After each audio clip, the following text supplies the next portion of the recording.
Hey everybody, welcome to Afterthoughts. This is our podcast where we talk about our first impression of a movie, we rewatch the movie, and then talk about our second impression. Talk about the differences, things we missed, and anything in between. I'm here with my co-host Cole the Coleman Taylor Thomas. That's me. Whoop, whoop.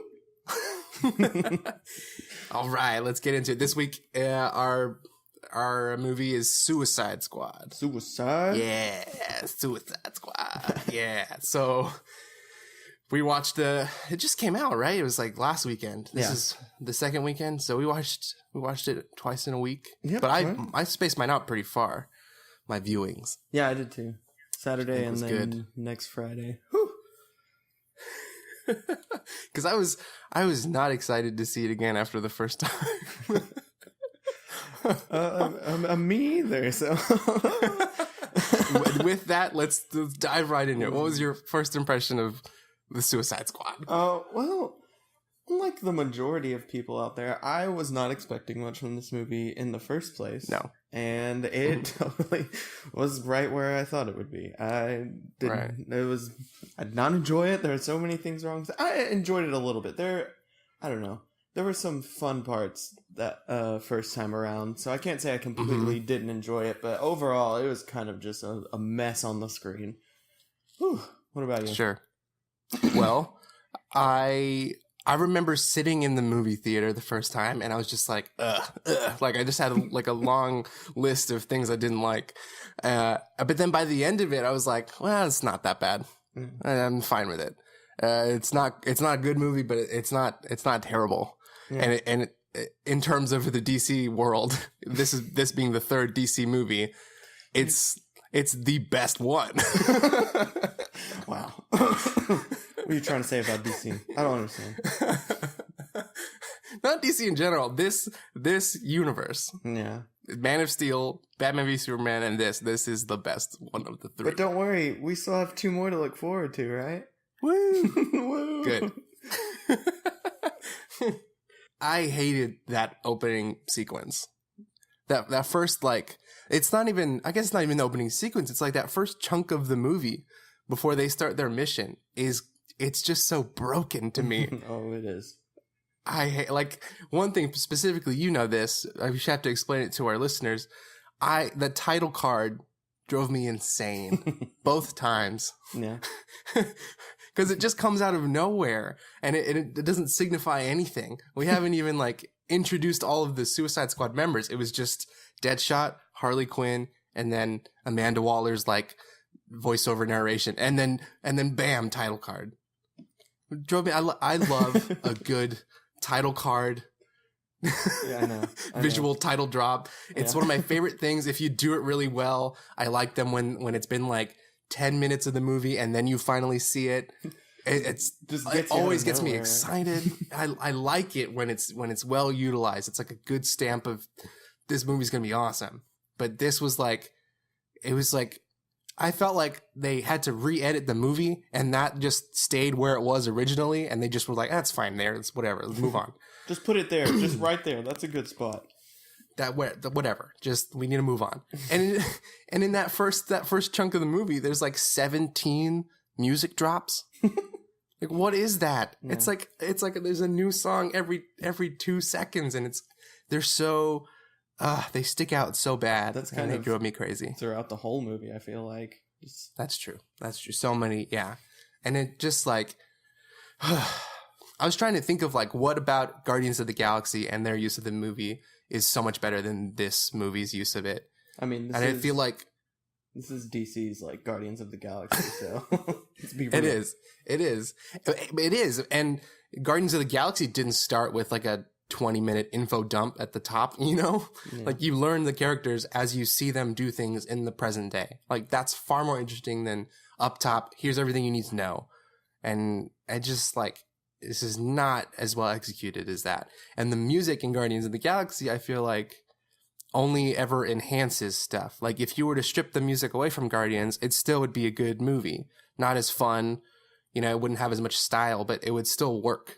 On the other hand, is, like, necessary. Like, all these songs are supposed to inform these characters and the style and feeling of each particular scene. It's like a crutch as opposed to flavor. Yeah. You know, it's like if the bedrock of your ice cream sundae is sprinkles instead of it being just a little extra perk on top. Yeah. That's disgusting. Wow. No, thank you. About sprinkles, geez. No, thank you. No, but in that opening scene when they only showed Deadshot and Harley Quinn, and then that was it. It was like, wow, so those are clearly the two most important people in the Suicide Squad, and that's it. It's like you're not even trying to like bring everyone in and make everyone equal. Because I mean, I don't want to compare too much, but in Guardians of Galaxy, obviously, the two, wow, forgetting their names, but two frontrunners are obviously the most important. But the other three, like as they come in, you get to know more, and they feel just as important, while the rest kind of just feel surrounding Deadshot and Harley Quinn in this one. Right. Yeah, that's the first thing that I wrote down. Not really a squad of characters. It's just Deadshot and Harley Quinn. Right. And maybe Rick Flag. He gets a little bit more than anybody else. But the thing about it was, the first time I watched it, I noticed that, but I didn't care that much. I was disappointed, but I was like, whatever. Because I did really like Deadshot. Yeah. All around. Liked him. Will Smith is great. And I don't know. I feel like if everything in the movie was worse, but Deadshot was the same, I would still find like he was still the anchor for what I enjoyed about the movie. So I thought he was great all the way around.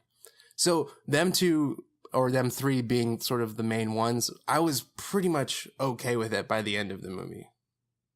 In my first go around. Yeah.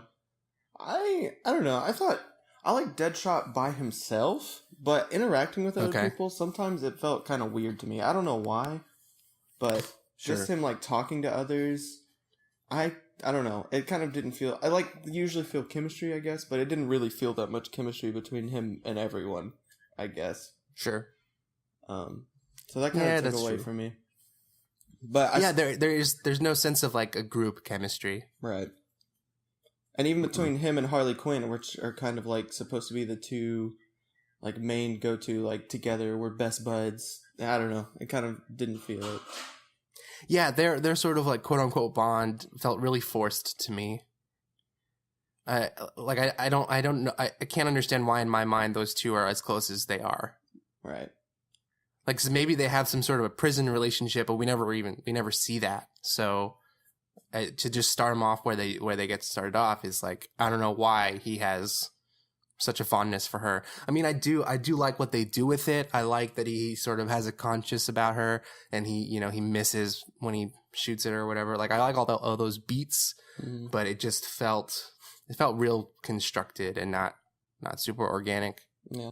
And oh my goodness, I couldn't stand Waller throughout the whole movie. Yes, I felt exactly the same. She's super annoying. It's like this bizarre mashup of like, her performance is kind of, it's low energy, and it's like, it's quiet, it's like close to the chest, but it's still over the top, and I don't know how she managed to do that. It's like, I don't get, it's just too much.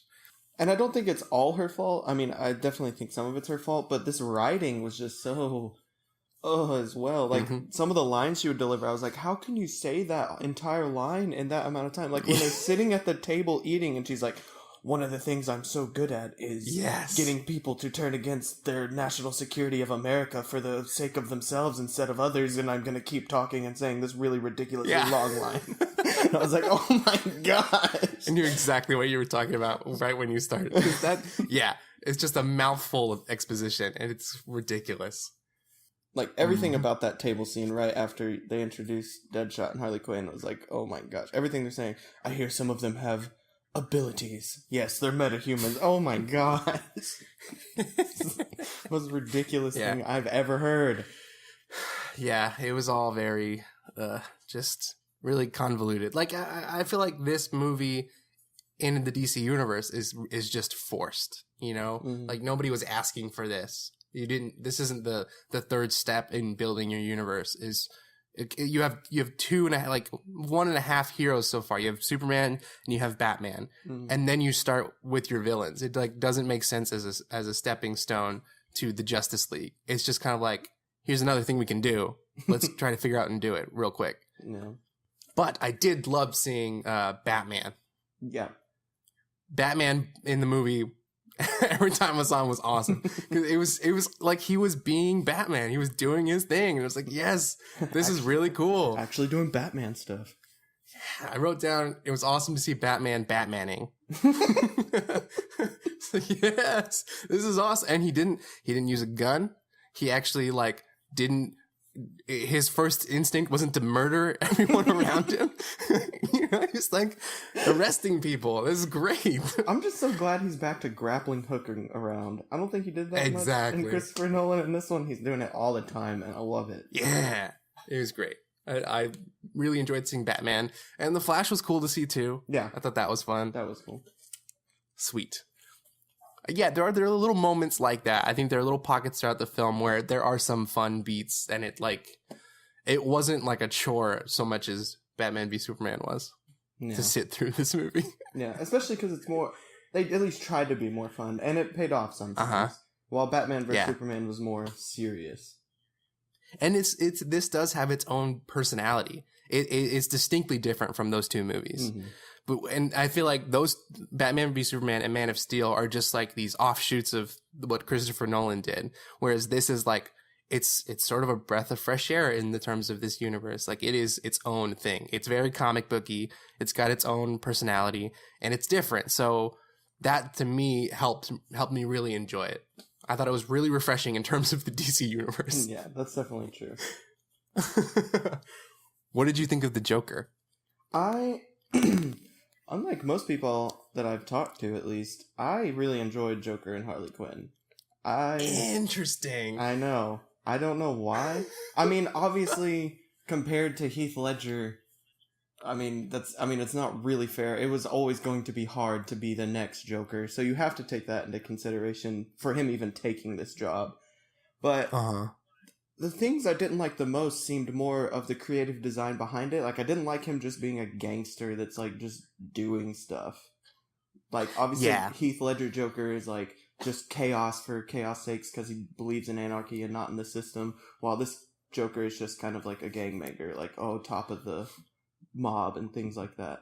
But yeah, I don't like seeing the Joker like in the back of a club waiting for like people to come and talk to him and do business. It's like that's offsetting for me in terms of the Joker. But as far as Jared Leto, I really enjoyed his performance. So I mean, I wish the Joker was different, like his character was different, but as far as Jared Leto, I thought he pulled it off. So, but I know most people don't agree with that, and that's fine. But I like Joker and Harley Quinn both a lot. Okay. In my first viewing, I thought Harley Quinn was okay. I thought she like did enough. She did what the minimum amount required for it to be like a Harley Quinn performance, and I was cool with that. I didn't like the Joker.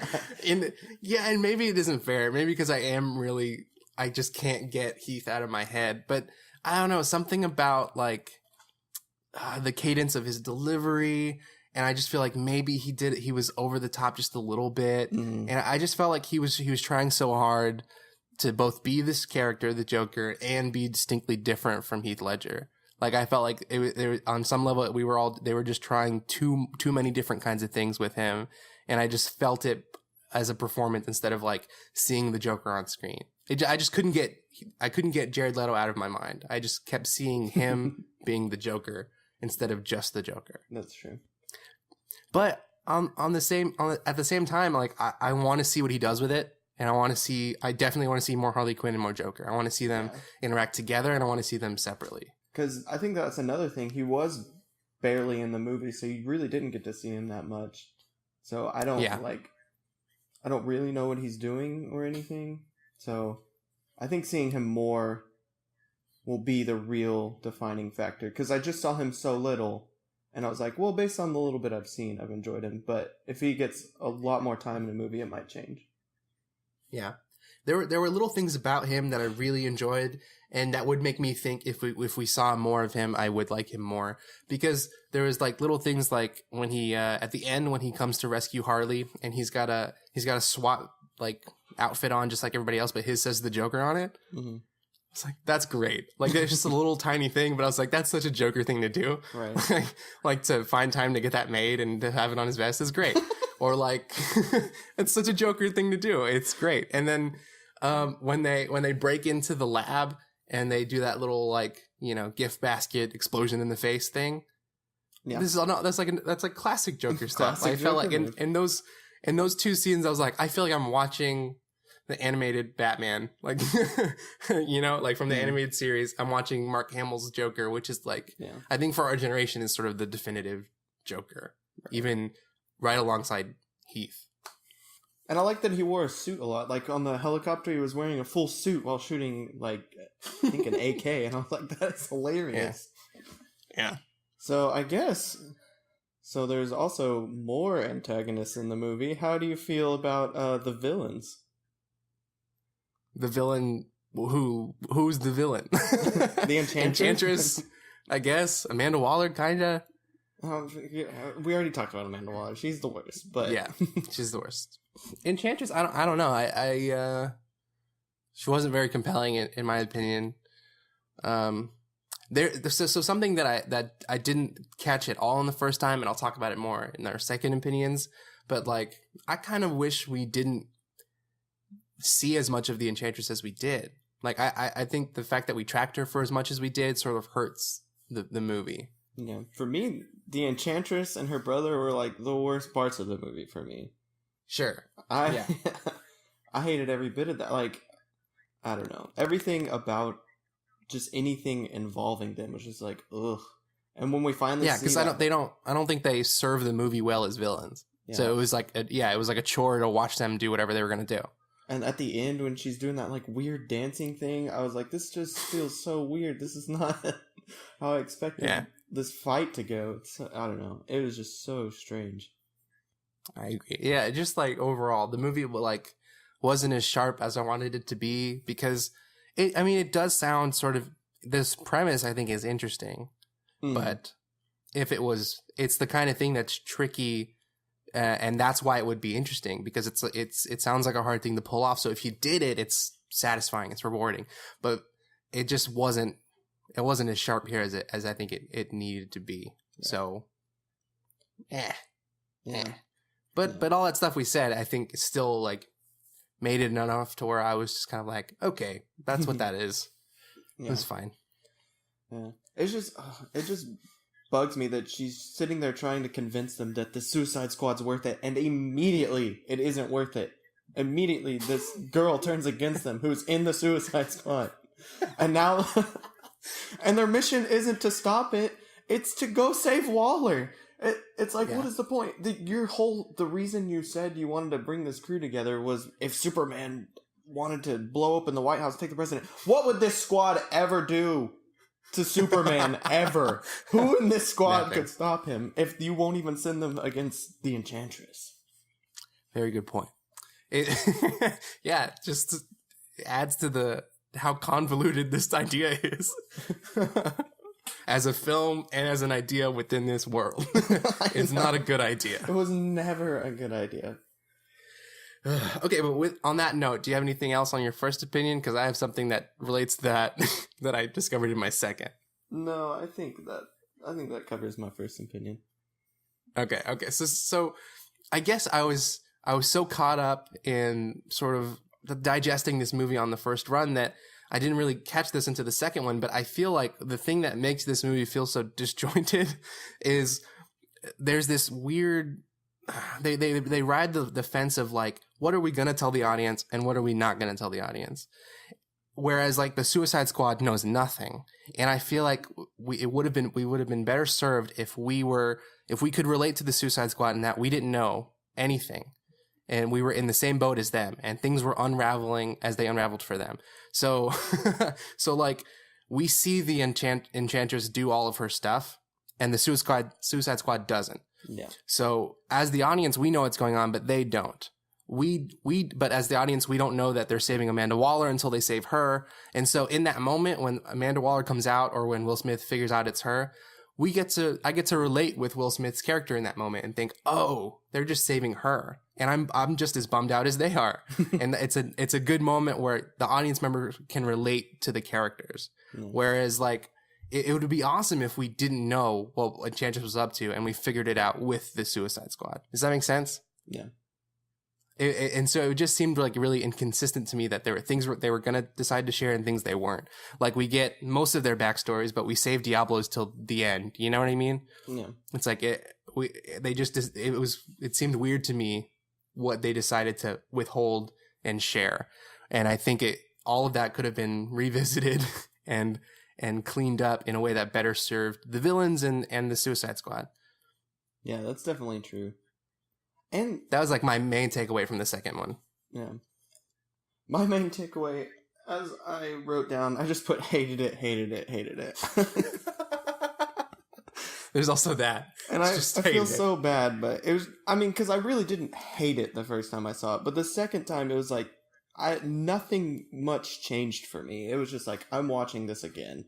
And it was okay the first time, but now this is just kind of brutal watching it again.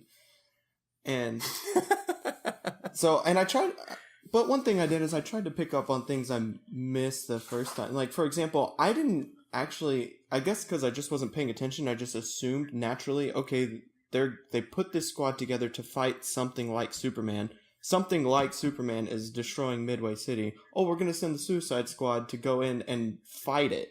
So I just completely wasn't even listening to what their mission was. I didn't know they were going to save someone for half the time they were in the city the first time. So I had to pay attention to what they said the second time. I was like, okay, so he really did say they're going to save someone and not go fight this thing.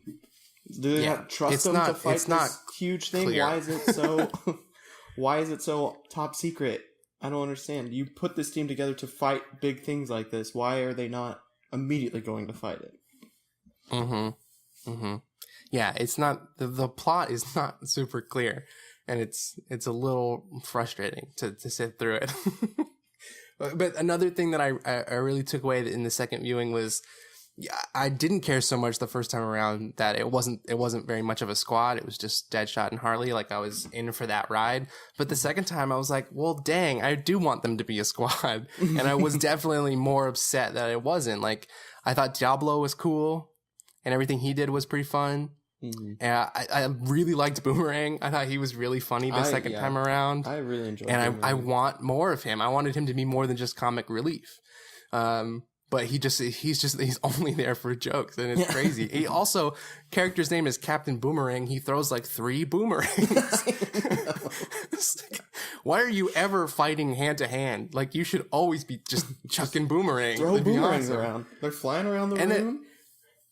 And then he's got one novelty one. It's one that acts as a camera. Mm-hmm. There should be a ton of novelty ones. He should just be throwing ones that are on fire, ones that have a giant boxing glove on the end of it, you know? Okay, yeah, that one. He did throw Boomerang. One that exploded, if that counts. He did? Yeah, when he's fighting the I guess it's Incubus, whatever the big brother is called. He threw an exploding one at that one, but he just knocked it off, so it didn't do anything. And if I was on the filmmaking team for this movie, and you get to the end of the movie where she's manipulating each Suicide Squad member, and they're seeing their dream or whatever, the thing they want the most, I would be so embarrassed because they go down the line and they don't do Boomerang. Because he's not important. He's not important. I would feel so embarrassed. We didn't do anything for that character. Because all he wants to do is rob banks, that's all he's got. And one of his funniest moments is when Rick Flag destroys the phone. He's like, "You guys are free to go," and he just bolts immediately. It's so funny. I love that. Yeah. But then it is ruined. It's completely undercut moments later when he just joins the team again in slow motion as they walk back to the city. That ruins it for me. You could have at least added something in between to bridge that gap, but they just didn't. Clearly he was not a priority character. Yeah. And that's a bummer because he sounds like he could be a really fun character. And speaking of less priority characters, you have a whole nother character named Slipknot that you didn't know about till he comes in. And I hate Slipknot. I was like, why did they not tell us about him? We got intros of all the others. We know who they are. Who is this guy? And then it's because it just dies. He was literally a plot device to show that these things really do explode. And I was like, that is the worst thing I've ever heard. Well, you should invest me in this character. And then when he dies, I'm like, oh! Exactly. That would have been better. That's what you should have done. That's good. That's good storytelling. Like, because he's so underserved and because he's such a throwaway character, his presence alone was super annoying the second time around. I just looked at him with such disdain. I was like, you are only here to do one thing and not even in a good way. And it drove me crazy. You were here to die, and that's it.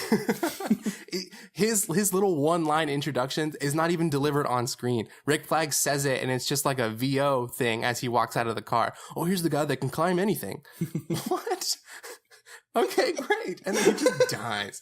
It's annoying. He was, yeah, terrible. Killer Croc, like the bad version of Groot. He's not as cool as Groot. He can't do anything that Groot can do. There's no emotional beat for him. Killer Croc is just there, and he's also super annoying the second time around. Like, you don't do anything. I know. And same with Katana. What did Katana do? Nothing. She killed a few guys. I was seriously trying to think, like, is there anything that she does in this movie where if you were to just lift her out, things would be different? Like, I don't think so. I think you could cut her out of the movie and we'd be fine. They just wanted her there, for the cool factor. Yeah, and she is cool, but she doesn't do anything important. Well, not many people in this movie do, I mean, if it's cool to hear Rick Flag say, "Don't do it, Katana," then that's great, because he says that like 7 times. Right before she's about to kill someone. Like, no, it's cool. Every time she's about to kill someone, and then even Waller, she's like, I got this. Like, why'd you even bring her? Why did you bring her along? Useless. Yeah. Gosh. Yeah. Well, my main 2 takeaways the second time I watched, though, were, one, I was so surprised at how much I didn't enjoy it the second time. How brutal it was to watch it twice. Because it was kind of like just below average for me the first time, which is still okay. Like, still had fun.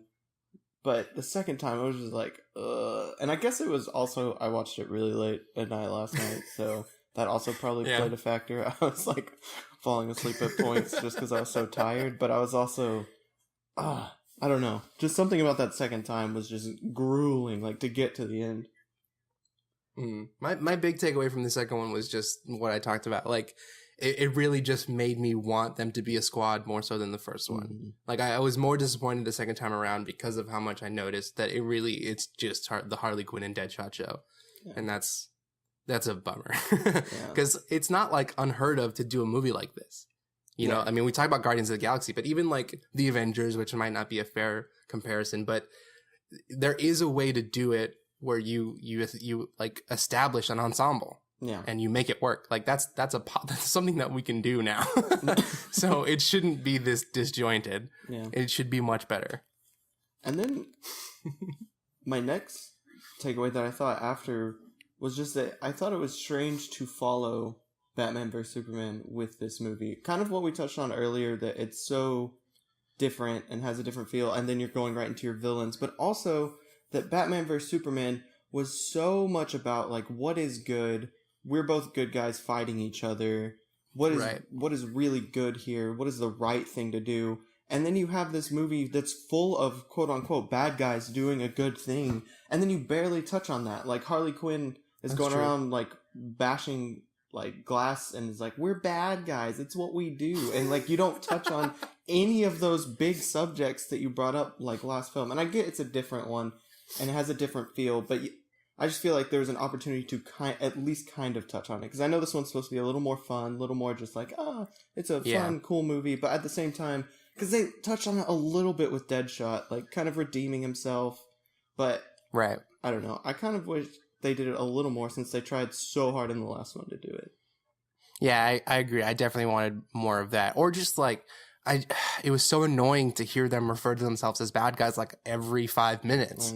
It's like, no, you're not. You are someone who thinks what you're doing is right, because you're a human being, you know. And if you are doing something you think is bad, then there's weight to that.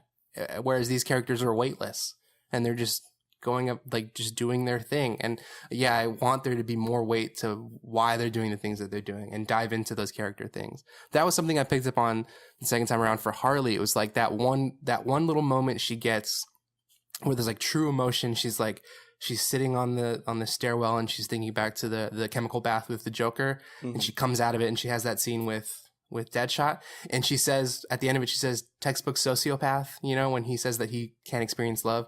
I thought that was really interesting, like that side of Harley. It was like, oh yeah, she was this person before she was Harley Quinn. Yeah. She was this doctor, and I want to see the duality of that in Harley Quinn. And that's just sort of speaks to every character. I want to dive more into who they are and why they do the things that they do. Right. That's just like storytelling 101, man. Tell us who the characters are. Yeah. Or not tell us, show us who these people are. Right. This movie is like, it's the poster boy for tell, don't show. Like, we are told so many things and we are shown very little. Very little. Right. Like that moment when Enchantress needs her heart back. I have no idea why she needs her heart back. And I thought that, and then she gets it back and she says, now that I have my heart back, I can come finish what I started. She literally tells us why she needs her heart back, but we don't see a difference.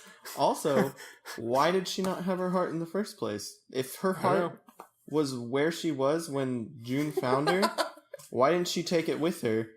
I guess because she thought it was hidden, maybe, and like no one's gonna find it there, so I can do whatever. But at the same time, if I had one weakness that I could keep it with me, I would take it with me and put it inside my chest like she does. If you have one weakness and you're like the strongest being on the planet, maybe you keep that with you. Close to the chest, you might say. Unless you're Superman, because then you want to keep it as far as way possible. Yeah. Ridiculous. I mean, okay, so after seeing it twice, what's your general consensus of the movie? See it once and it's fun, and maybe wait a while to watch it again. If you really liked it, then yeah, go watch it again. But I would say you can watch it once and it's fun, and that's it. Mm-hmm. Mm-hmm. Yeah, it's not a good movie, but I still say it's the best DC movie yet.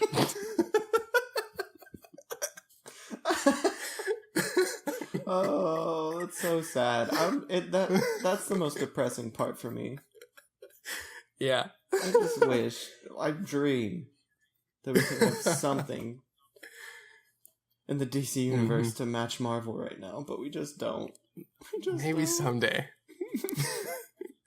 After the next two movies, and they're like, okay, we're really not doing it. Let's start over.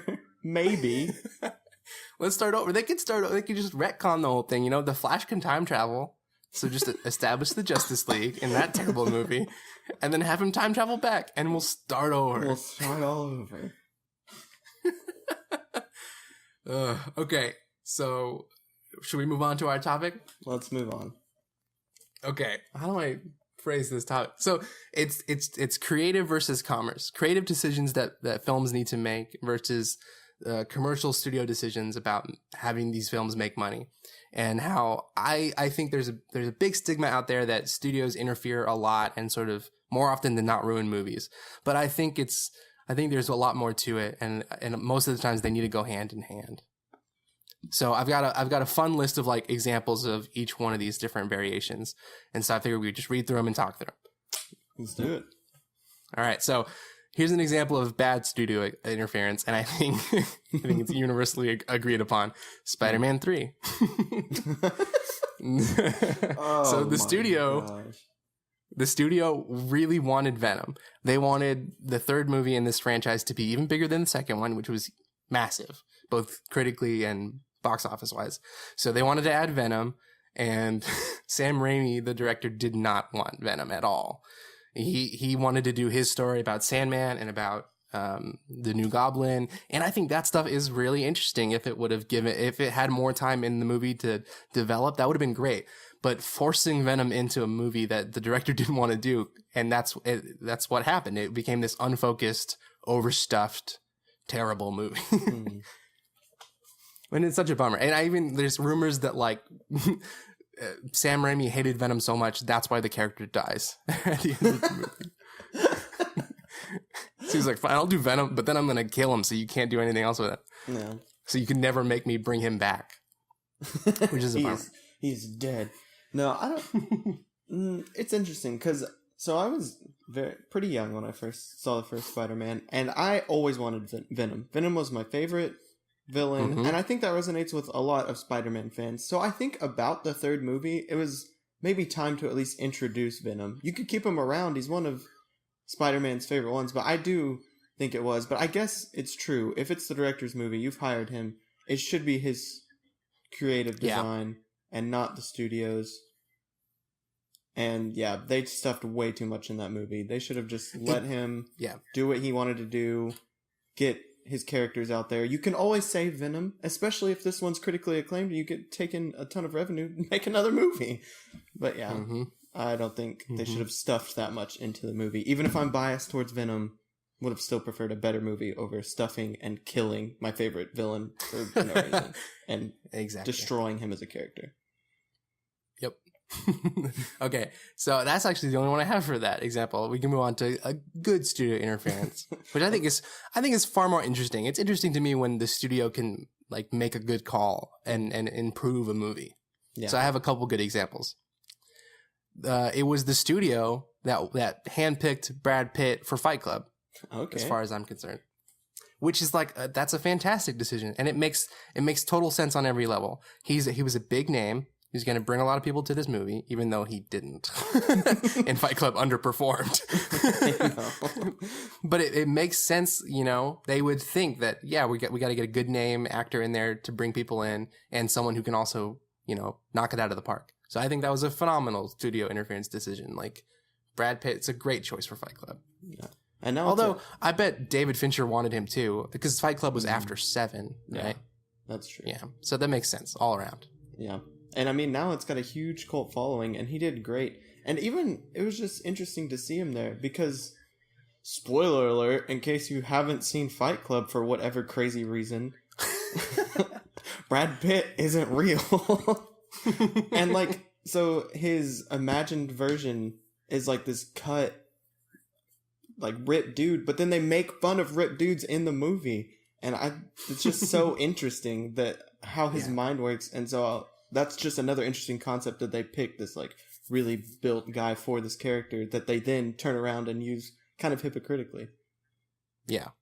Yeah, it's a great I think it's a great example of the creative decision and the money decision sort of gelling together to work really well for the sake of your story. Yeah. I think it's a great example.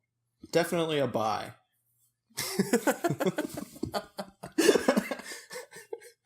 Okay. All right. How to Train Your Dragon. Okay. The studio, I believe that they had an original director and decided to move on with 2 new directors, the guys who directed Lilo and Stitch, because they were going too closely to like the books, and they wanted them to be less loyal to the books and appeal to an older audience, so they hired new directors. I would hope so, because the book, I'm pretty sure, from what my brothers told me, is just a how-to book. So there you go. I would hope they would change it a little bit. I think that's a great decision to try to. I mean, that's the thing. It's like if we go back to Suicide Squad, I thought it was very much like a comic book, but it's not. Like, this is a movie, and you need to make it a movie. Yeah. You can't always be super loyal to the source material, because you need to take advantage of the fact that you're adapting it to a new medium, and it needs to be the medium you're adapting it to. So that makes total sense to me that they want it to be less like the book and more like its own thing, because that's what it needed to be. And the first one is great. First one is great. You better say that again. I want to hear it again. What did I say was great? The first one was great until it was ruined by the second. Retroactively destroyed it. Oh, it was not destroyed. Get out of here. No, it was fine. Whatever. That's what I thought. An adamant How to Train Your Dragon fan, in case you were wondering. Yeah. Okay. Let's see. I've got 2 good studio ones, real quick. Dodgeball. its original ending, which if you've got the DVD, you can see the original ending. What is it? The Average Joes? The Average Joes lose in the original cut of the movie. And then the studio said, there's no way we're going to have them lose. You have to shoot a version where they win. And that became the actual version of the movie. But I think that's a good thing. I mean, it is an interesting idea that they would lose, and that would make for definitely a more interesting movie, but it's a comedy. Like, it's ultimately really lighthearted, and it's like, it's got one of Ben Stiller's wackiest, craziest characters. I feel like a thoughtful, emotional ending would have felt like way out of place in that movie. I think it's way more fun that they win. Although Ben Stiller is like the same exact character as he was in that other movie. I can't remember. Where Heavyweights. Heavyweights. Yeah. Yeah. He is the same guy. I know. But yeah, that is interesting though. I don't know. I overall think that's a good decision, yes, because it's a comedy. But at the same time, I wonder what that would have been like if, because it's a comedy, they would have had more depressing ending. Like, that sounds interesting. Or like, how do they deal with that? That would be interesting. But I do agree. I think, well, yeah, because I think you need to satisfy your audience in that kind of movie. But at the same time, I do wonder if it would have left an even more lasting impression than it did. Because obviously, it's kind of got a cult following. A lot of people know Dodgeball. Yeah. But if it had that sad ending, would people have talked about that and been like, wow, I really took me for a loop. I don't like it, and so therefore I'm going to talk about it more. I think what would have happened, I think it would have been really polarizing. I think a handful of people would have loved it more than they do now. Mm-hmm. And on the same side of that coin, I think a handful of people would have hated it more so. Like, I think you just would have stronger reactions either way. Exactly, though. That's kind of... It's just an interesting thought. But overall, would that have been a better thing? I don't know. Would it have performed better or worse at the box office? Maybe. Yeah, I don't know. It's interesting. Mm-hmm. Okay, so we got good creative decisions. And I've got a couple examples that I think are great decisions. One of them being to cast Hugh Jackman as Wolverine back in 2000 when nobody knew who he was. Yeah. To carry this 16-year-old franchise at this point. Like, to hire a basically no-name guy, great decision, because he was the best person for the part. Absolutely. He did. He's done so wonderful. He would be the reason I go see X-Men. When he's not in an X-Men movie, it's kind of a little more empty. Not always, but especially, even when he's not in it fully, at least give him a cameo, like they did in, not Days of Future Past, the other one, First Class. Mm-hmm. And that was a wonderful decision. Kind of like getting Robert Downey Jr. as Tony Stark. Kind of the same concept, I would say. Yeah, that's true. Great decisions. Okay, Batman Begins as a darker superhero movie. I think that was a great call. To sort of separate it from all those really campy ones that we had in the 90s and to go in a completely different route. I mean, right now, because everybody's trying to emulate this still, it doesn't seem as great as it was. But I think if you put yourself back in the world of 2005 or 6 or whenever it was, I think that was an awesome call to make this inherently darker character a darker film. Right. Yeah. I mean, and to sort of it doesn't sound like something that's going to be a big money grab, let's make him darker. People will love that. It doesn't sound like it would be in that point in time, but they went with it anyway, and they just made a better movie. I know. Yeah. I mean, The Dark Knight is one of the best superhero films, I would say. And so that really paid off just to change it up. And it was kind of just the time period when everyone was going for darker. I don't know if that started the trend or if they just were at the beginning of that trend when everyone was doing it, but definitely a good call for sure to do that to a superhero movie. That's definitely original to take on a darker concept. Mm-hmm. Okay, now here's a weird example. Okay, I'm down for weird. Creative decision: full frontal nudity in Watchmen. I'm not as down for weird anymore. I mean, I don't know. I'm fine with it. I wouldn't have cared either way, I guess. It's kind of just whatever. I mean, it goes along with the comic, so that I kind of that's what I'm saying. Appreciate that in that way because he's nude in the comics and it matches his character. He just doesn't care about that anymore. But if you hadn't shown it and then we just knew he was nude, wouldn't have had the same effect. But I think it was just fine either way. I love Watchmen. I think it's one of Snyder's best. So one of the best graphic novels ever. Yeah, that's why I read that one and I was like, okay, that's kind of a weird one. It's kind of funny, but the reason I included it was because I think it does speak to how Watchmen, I think, is probably Zack Snyder's best movie. Wow. and I think, you know, it's partly because I think there's a commitment there to that material in even in the smallest of details. Definitely. So, okay, bad creative decisions. These ones are fun. Let's go. It was Steven Spielberg's idea to have Indiana Jones survive the nuclear blast by sitting in a fridge. Hey, it could happen. It could happen. Uh-huh. It did. I'm sure he researched it and how it would work.